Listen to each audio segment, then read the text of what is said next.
আপনাদের বলে দিই, গত বাঁকুড়ার আমাদের যখন মহাসমাবেশ হয় সেই সময় এক গণসংগঠন বড় বড় করে দাবি করলো যে আমাদের নাম ভাঙিয়ে লোক জড়ো করা হচ্ছে, আমাদের ফ্ল্যাগ যাবে না, আমাদের লোক যাবে না। এই সংগঠন কি করে সেখানে লোক নিয়ে যায়, ইউনাইটেড ফোরাম কি করে নষ্ট করা যায়, তার জন্য কিন্তু ভিতরে ভিতরে খেলা শুরু হয়ে গেল। কিছু কথা বলতে হবে তো। আপনাদের বলি, গত দুদিন আগে একটি গণসংগঠন চিঠি দিল আমাদের ফোরামকে। ফোরামে চিঠি দিয়ে কি বলল যে আমরা যাব না, ফোরামে থাকবো না, আমাদের লোকও যাবে না, আমাদের ফ্ল্যাগও যাবে না। কিন্তু বিশ্বাস করুন মানুষের ভালোবাসা, বিশ্বাস করুন মানুষের মানসিক তাগিদ, বিশ্বাস করুন মানুষের যে নিজের জন্য নিজের অধিকারের জন্য যে তাগিদা, সেই সমস্ত কথা খণ্ডন করে তারা প্রত্যেকে সেই ফ্ল্যাগ নিয়ে এসে হাজারে হাজারে মা বোনেরা সেই ফ্ল্যাগ নাড়াতে নাড়াতে রাস্তায় হাঁটলেন। যেটা আমরা দেখলাম, যেটা সোশ্যাল মিডিয়াতে আছে দেখলাম, এবং যেটা ভিন মিডিয়া সেটাকে তুললো। ভাবুন, কেউ কেউ ভাবে সংগঠন তার ব্যক্তিগত সম্পত্তি, তার পৈতৃক সম্পত্তি। মানুষের জন্য আপনাকে সংগঠন করতে হবে। আর আপনারা যারা কিছু কিছু তামাক খেয়ে কাদেরও যে ভিতর থেকে আঘাত করছেন, সেইটাকে চরম জুতো পেটা করে আজকে আদিবাসী সমাজ এই কলকাতার রাজপথে উপস্থিত হয়ে পরিচয় করিয়ে দিল বা প্রমাণ দিল যে আপনি দাদা যত বড়ই নেতা হন, আদিবাসী সমাজ থাকবে, তবে এই সংগঠন থাকবে। আর সমাজটাকে যদি শেষ করে দেবার চেষ্টা করেন, আপনি যেখানে চেয়ারম্যান হয়ে বসে থাকুন, সেই চেয়ার থেকে ছুঁড়ে ফেলে দিতে আপনাদের 2 মিনিট সময় লাগবে না। আজকে যে পয়েন্টের কথা দু একটা আমাকে বলতে বলা হয়েছে বলি। প্রথমে বলি, আমাদের যে আদিবাসী হোস্টেল, আদিবাসী শিক্ষা ব্যবস্থা শেষ করে দেবার যে পরিকল্পিত একখানা চক্রান্ত চলছে, তা আপনারা কম বেশি সবাই জানেন। এই হিরণময় ভাইরা এইখানে পান্দোয়ানের ভিডিওকে যদি না 5 ঘন্টা চাবি দিয়ে রাখতো, ওনারা আমাদের সাথে দেখা করতেন না। আপনারা জানেন, কিছুদিন আগে পুরুলিয়ার ডিএম এর কাছে আমাদের আদিবাসী সমাজের বাচ্চা স্টুডেন্টরা ধর্ণা দিল সারাদিন ধরে। সন্ধ্যেবেলায় তারা অসুস্থ হয়ে চলে গেল। ডিএম স্যারের কিন্তু দেখা মিলল না। সেই ছাত্র ছাত্রীদের তুলে নিয়ে চিকিৎসা করতে নিয়ে যাওয়া হলো। তাহলে ভাবুন, আমরা যাদের দেখে, যাদের জন্য এই সময়ে লড়াই করতে এসেছি, নিজের এডুকেশন সিস্টেমটাকে আরো কি করে স্ট্রং করা যায়, যাতে আমাদের শিক্ষা ব্যবস্থাটাকে কি করে আমূল পরিবর্তন করা যায়, তার জন্য আপনারা এখানে এসে উপস্থিত হয়েছেন। কিন্তু দুর্ভাগ্য আমাদের, যে সমস্ত এসডিও, যে সমস্ত বিডিও, যে সমস্ত ডিএম, জানি না কার কথায় চলছেন, আদিবাসীরা ধর্ণা দিলে তাদের সাথে কিন্তু গিয়ে দেখা করেন না। জানি না আজকে যাদের কাছে আমরা ডেপুটেশন নিয়ে এসেছি, যে সমস্ত মেমোরেন্ডাম লিখে নিয়ে আসা হয়েছে ইউনাইটেড ফোরামের তরফ থেকে, আমাদের সিনিয়র লিডাররা সেখানে দেখা করতে গেলে তাদের সাথে দেখা হবে কিনা। আমাদের মাননীয় রাজ্য সভাপতি বিশপ আদিবাসী আওতার রবীন্দ্র সরেন বললেন, সেই কথাটা আমি আর একবার বলবো, যদি এই রাজ্যের মুখ্যমন্ত্রী অনশন করে এই রাজ্যের মুখ্যমন্ত্রী হতে পারে, আদিবাসীরা আগামী দিনে নিজেদের প্রত্যেকটা অধিকারের জন্য এই ধর্মতলায় কিন্তু অনশনে বসবেন। কি আপনারা রাজি আছেন তো? রাজি আছেন তো? 50টি গণসংগঠন যদি একদিন করে অনশনে বসে, 50 দিন 49 দিন পর তার চান্স আসবে, আমরাও দেখব। কারণ মাতৃভাষায় শিক্ষার দাবিতে আমরাও 28 দিন অনশন করে রানীগঞ্জ টিডিবি কলেজে সাঁওতালি ভাষার পঠন পাঠনের ব্যবস্থা শুরু করতে পেরেছিলাম। আদিবাসীরা হিংসার পথ এখনো কিন্তু নেয়নি, আদিবাসীরা এখনো লড়াইয়ের পথ নেয়নি। ভারতের মতো গণতান্ত্রিক দেশে গণতান্ত্রিক উপায়ে, গণতান্ত্রিক আন্দোলনের মাধ্যমে নিজেদের যেগুলো মৌলিক অধিকার, সেই অধিকারের কথাই বলছি। আজকে দেখুন, কোন জাতির কোন সংগঠন রাস্তায় আছে, আদিবাসীদের বিভিন্ন গণসংগঠন সে রাস্তার জন্যই হোক, পানীয়ের জন্যই হোক, আবাসের জন্যই হোক, শিক্ষার জন্যই হোক, আর স্বাস্থ্যের জন্যই হোক, প্রত্যেক দিন কোথাও না কোথাও ডেপুটেশন, কোথাও না কোথাও ধর্ণা, কোথাও না কোথাও মিছিল সংগঠিত করে চলেছে।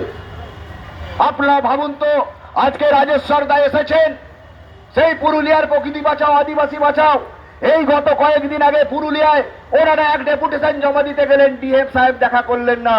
তাহলে আমরা এমন ডিএম সাহেবকে চাইবো যারা সাধারণ মানুষের কথা শুনবে না।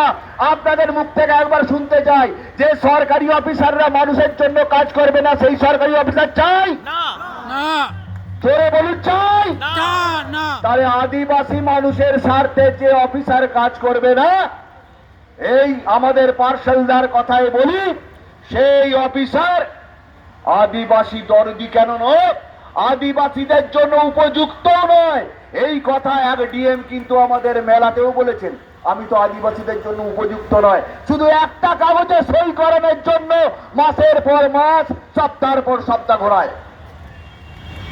আপনাদের বলবো, এই যে ফেডার স্কুল, এই যে একলব্য মডেল রেসিডেন্সিয়াল স্কুল, আপনারা জানেন আমি কাকসার জঙ্গলমহলের যে ফেডার স্কুল আছে, Pandit Raghunath Murmu English medium residential school, যেটা 2002 থেকে 4 সালের মধ্যে সারা পশ্চিমবঙ্গের বুকে তৈরি হয়েছিল, এই পিছিয়ে পড়া মানুষগুলোকে, পিছিয়ে পড়া সমাজের বাচ্চাগুলোকে যাতে সুন্দর করে এডুকেশন দিয়ে তাদেরকে সমাজের মূল স্রোতে নিয়ে আসা যায়। আপনারা ভাবলে অবাক হয়ে যাবেন, মাত্র একটা ফেডার স্কুলে ভিজিট করে সারা পশ্চিমবঙ্গে যে কটা ফেডার স্কুল ছিল প্রত্যেকটাকে বন্ধ করে দেওয়া হলো। আজকে কাকসায় একটা ফেডার স্কুল চলছে, শুধুমাত্র সেই ফ্যামিলির বা গার্জেনরা যে মাসে টাকা দেয় সেই টাকায়। আপনারা যদি একবার কোনো ফেডার স্কুলে গিয়ে ভিজিট করে আসেন, দেখবেন সেখানকার ছেলেদের কি ধরনের মানসিকতা, কি ধরনের বডি ল্যাঙ্গুয়েজ, কি ধরনের এডুকেশন স্কিল, তাদের সাথে কথা বলতে পারবেন না। আমরা পশ্চিম বর্ধমানের সুপারিনটেন্ডেন্ট অফ পুলিশকে নিয়ে একবার ফেডার স্কুলে দেখা করতে নিয়ে গেছিলাম, ভিজিট করতে। উনি দেখে বললেন, এই স্কুল তো আমি যে স্কুলে পড়াশোনা করেছি তার থেকে অনেক ভালো। অথচ ভাবুন, একটা পুলিশ সেখানে সুপার, উনি বলছে এত ভালো ইনফ্রাস্ট্রাকচার, এত ভালো পরিবেশ, এত ভালো জায়গা, যেখানে একটুখানি সরকার যদি মদত দেয়, এই পিছিয়ে পড়া সমাজের বাচ্চারা, পিছিয়ে পড়া সমাজের শ্রেণীর বাচ্চারা এগিয়ে আসবে এবং সমাজের মূল স্রোতে মানুষের জন্য কাজ করতে পারবে। কিন্তু না, আমরা শুধু 11 কোটি টাকার ধামসা মাদলের জন্য একটা সরকারকে বারবার ভোট দিচ্ছি, বারবার ভোটে জেতাচ্ছি, আর ওনারা আমাদের ফুটবলের মনে করে একবার এই দিকে লাত মারে আর একবার ওই দিকে লাত মারে। এবার আসছে 26, এই বঞ্চনার বিরুদ্ধে ভোট হবে। কি হবে? তো হবে হবে, তো হবে। আমাদের ধামসা মাদল লাগবে না জোরে বলুন, লাগবে না না। পড়াশোনাটা লাগবে কিনা? লাগবে। এডুকেশন চাই। চাই। তাহলে একবার সবাই মিলে বলবো, এই আদিবাসীদের পিছিয়ে পড়ার যে চক্রান্ত যে প্রশাসন করছে তাকে জানাই ধিক্কার। ধিক্কার ধিক্কার। এই আদিবাসী বন্ধ হচ্ছে না, অবিলম্বে খুলতে হবে। খুলতে হবে খুলতে হবে। বলি, কুইডিমিরুর বাবা এখানে এলেন। কুইডিমিরু আমরা নামটা প্রকাশ করছি না বলি, রামপুরহাটের সেই নৃশংস হত্যাকাণ্ড, মাত্র 12-13 বছরের এক স্কুল ছাত্রীকে কেটে টুকরো টুকরো করে নদীতে প্যাকেট করে ঢুকিয়ে দেওয়া হলো। তার বাবা এখানে এসে কি বললেন, যে আমাদের যে মেয়েটাকে এইভাবে নৃশংসভাবে হত্যা করে নদীতে ফেলে দিল, তার জন্য এইটা কি দেখতে পাচ্ছেন? ফাঁসি। একটু শুনে, এটা কি ফাঁসি। আমরা যতদিন না সেই খুনি ধর্ষক মনোজ পালকে ফাঁসি দিতে পারছি, ততদিন আমাদের এই আন্দোলন চলবে।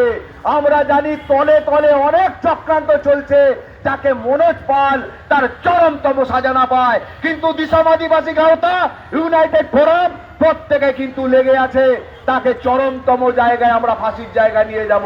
আর বানখান, আমাদের যে লবির বাইসি আছে, সেই লবির বাইসির মাঝখান থেকে আদিবাসীরা তার চরম থেকে স্বীকার করবে।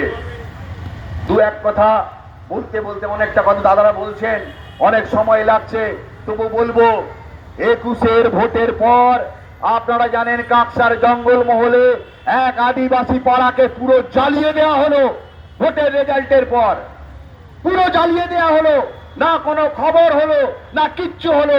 আদিবাসী গ্রাম বলে এই 26 আসছে, আপনারা যদি এখনো সঠিক চিন্তা ভাবনা না করেন, এইখানে কিছু দাদা বসে আছেন যারা সন্দেশখালীর লোক, আজকে বিগত 3-4 বছর তারা সন্দেশখালী যেতে পারছেন না। ভাবলে অবাক হতে হয়, আমরা নিজে ভূমিতে পরবাসী হয়ে বসবাস করছি, অথচ নিজেদের বলি আদিবাসী। আগামী ভোট 26-এ বঞ্চনার ভোট হবে তো?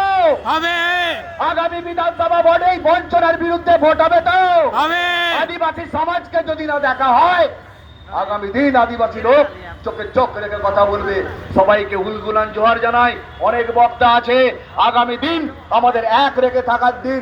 অনেক মানুষ আছে ভিতরে ভিতরে আমাদের সংগঠনগুলোকে নষ্ট করার চক্রান্ত করছেন। ভালো থাকবেন, সবাই সুস্থ থাকবেন, সবাই মিলে প্রত্যেকে হুলগুলান জাহাই জোহার, সবাইকে প্রত্যেকজনকে হুলগুলান জাহাই।